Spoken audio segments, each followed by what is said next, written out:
সেতু ভেঙে বরযাত্রীবাহী মাইক্রোবাস খালে, নিহত 10। প্রিয় দর্শক, অনুরোধ রইল ভিডিওটিতে একটি লাইক দিয়ে আমাদের ইউটিউব চ্যানেলটি সাবস্ক্রাইব করে দিবেন এবং ভিডিওটি সম্পর্কে আপনার মূল্যবান মতামত কমেন্টস করে জানাবেন। বরগুনার আমতলীতে সেতু ভেঙে মাইক্রোবাস খালে পড়ে 10 বরযাত্রী নিহত হয়েছেন। এতে আহত হয়েছেন বেশ কয়েকজন।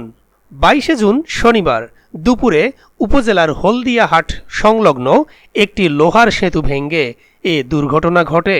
আমতলী থানার ভারপ্রাপ্ত কর্মকর্তা কাজী সাখাওয়াত হোসেন তপু এ তথ্য নিশ্চিত করেছেন।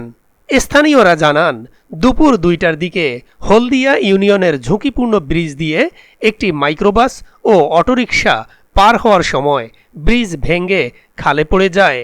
এ সময় অটোরিকশার যাত্রীরা বের হয়ে এলেও মাইক্রোবাসের যাত্রীরা বের হতে পারেননি। এতে বেশ কয়েকজন নিহত হয়েছেন। এখন পর্যন্ত 10 জনের মরদেহ উদ্ধার করে আমতলী স্বাস্থ্য কমপ্লেক্সে পাঠানো হয়েছে। এর মধ্যে 2 জন নারী।